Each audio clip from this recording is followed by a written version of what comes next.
Everybody, मेरे साथ दिवाकर जी जुड़ गए हैं, डॉक्टर दिवाकर। तो सर प्लीज़ अपने बारे में कुछ हमें बताएं। मैं डॉक्टर दिवाकर गुलाब पेंदाम पूर्व सैनिक हूँ, आदिवासी सेवक हूँ और नेशनल इंटरनेशनल अवार्डी भी हूँ। आज मुझे यहाँ दिल्ली में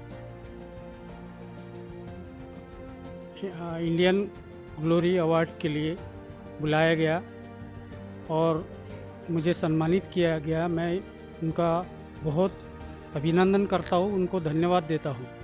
और विशेष करके मैं महाराष्ट्र के चंद्रपुर गढ़चिरौली नक्सल इफेक्टिव एरिया है, जहाँ पर 300 गांव में रोड नहीं, रास्ता नहीं, लाइट नहीं, बिजली नहीं, पानी नहीं, शिक्षा की व्यवस्था नहीं है करके, जैसे मैंने आर्मी से देश सेवा 17 साल करने के बाद मैंने रियल ग्राउंड लेवल पे जो परेशानी देखी कि आज़ादी के 70 साल बाद भी लोगों को रोड, रास्ता, बिजली, पानी, शिक्षा से वंचित है करके मैं महाराष्ट्र सरकार के खिलाफ पिटीशन दायर किया।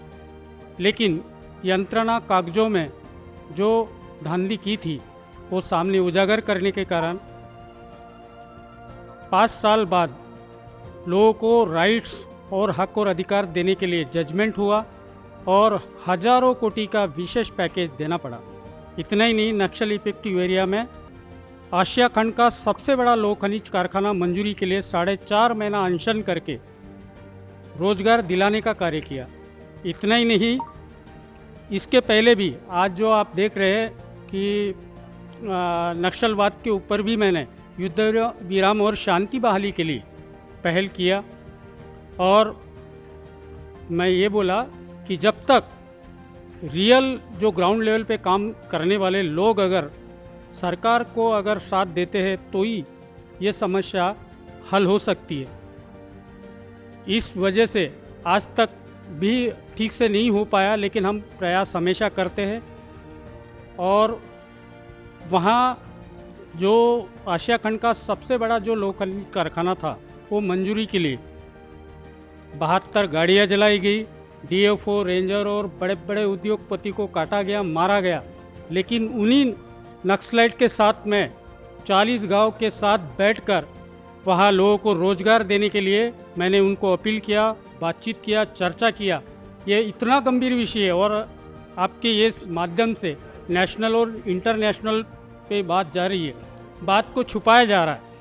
लेकिन उनको भी मानना पड़ा नक्सलाइट को कि मेरी लड़ाई आपके साथ नहीं है। लोगों को हक, अधिकार और रोजगार देने के लिए मैं आंदोलन 4.5 महीने से वहाँ बैठा हुआ हूँ। अगर आप लोग यहाँ रोजगार देने के लिए अगर कारखाना मंजूर करने के लिए सहयोग करेंगे तो ये स्थापित हो जाएगा, स्टार्ट हो जाएगा। उन्होंने बात को माना, इसकी सीआईडी इंक्वायरी हुई प्रॉपर और गवर्नमेंट को रिपोर्ट पेश किया गया कि नक्सलाइट देखिल रोजगार देने के, हक और अधिकार देने के पक्ष में तब जाके मिला है। आज मैं देश के सर्वोच्च सम्मान जो नागरिक दूसरा सम्मान होता है पद्मश्री के लिए भी नॉमिनेट हुआ हूँ। मैं देश से अपील किया, 15 राज्यों ने मेरी सिफारिश ऑनलाइन में की है।